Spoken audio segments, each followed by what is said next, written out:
See if you do anything. Yeah, explore the whole area. We're breathing.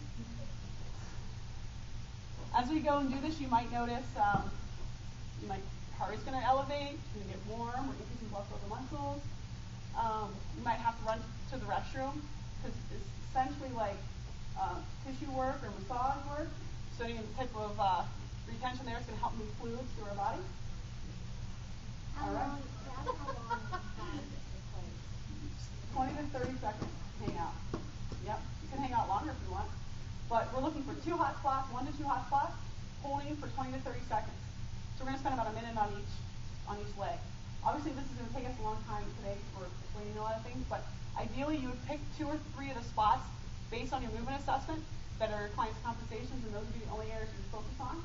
And then you can gradually show them more techniques as you go along. So we're spending, I might do calf, hip flexor, lat. So that's 1 minute right, left side for the calf, 1 minute right, left for the hip flexors, 1 minute right, left for the lat. So a total of 6 minutes that we're doing this. All right, now we're going to progress. You're going to stay in the exact same position you are. We're going to go right up to the hamstring. So you're going to put it above the back of the knee. So you'll start right above the back of the knee. Same progressions. You can just kind of lift up and scooch it up to right where your gluteal fold meets your thigh. If you want more pressure, you can cross your leg high. So you're putting more pressure up on the thigh and kind of scooch along.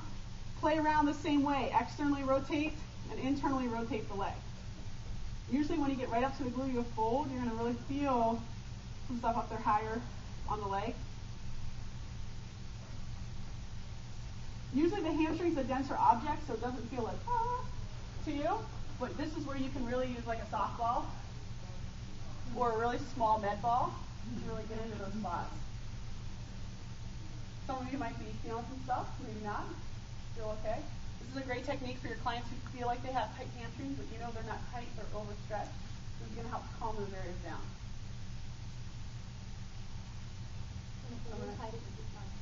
Yeah, oh yeah, definitely. Yep. All right. The next technique that we're going to move to is going to be the IT band. TFL/IT band. Remember Eric talked about TFL? Okay. If you guys all had a pair of pants with a pocket in, it would be right here in sort of the front of the hip. Right off the front of the hip bone here. Okay. So what I'm going to have you guys do is it's going to be a sideline position. So if some of you in the back can't see, you can hop up. We're going to start with the foam roller right below where the crest of our hip is. Okay? So I'm going to position myself on my side, and then I'm going to roll forward to get to the front of the hip. So I have you guys kind of hang out and watch me for 1 second. So I'm on my right side. My elbow is going to be directly below my shoulder, and I'm going to be in a straight line from my foot, knee, hip, shoulder, head. So I'm not all curled up in a ball. Nice straight line. Along the side of the hip, you might feel some stuff up here. The IT band originates up here on the hip. Also TFL. You can roll, I want you guys to roll your top of your hip here, off the foam roller. Roll it towards the floor. And you can drop your left knee down to the floor, hold, and relax your right knee down so you're not activating muscles there. You're going to feel you're getting the hip flexors in here too as well. TFL. Some other guys? The clients who have really tight hip flexors kind of explore up there. Now I want you to go ahead and roll back so that your hips are perpendicular to the floor. With your left hand, I want you guys to feel on your left femur, there's a little bulgy part of the bone here. You have several bursa sacs that are around there to kind of protect that.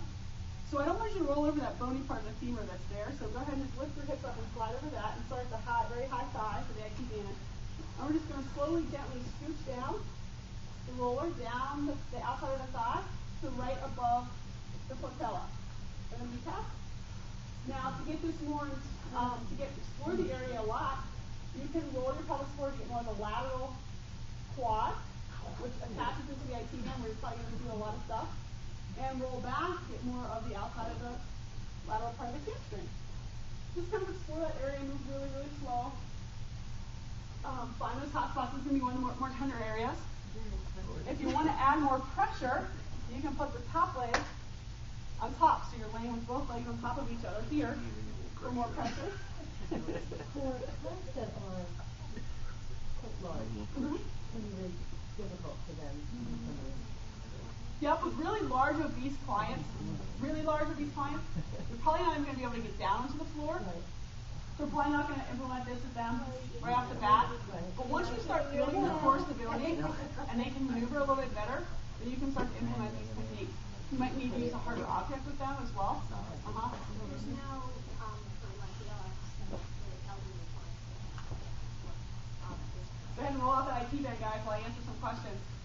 Get it good on the right side. She asked about elderly clients. So here are some, let me just talk about contraindications first for this. So some contraindications are going to be, make sure some of you guys are up on your hand. Go ahead and just come down on your elbow, because then that puts a little, you're just laterally flexing the spine a lot. Pregnant women, we want to avoid rolling the calf, because there's a acupressure point that might induce uterine contraction. I mean, has it ever happened? And probably not. That's just a contraindication. Large varicose veins in the calf and the leg, avoid those areas. Anyone that has osteopenia or osteoporosis. So if you're working with an elderly person that does have that, you're probably going to want to avoid these techniques or ask their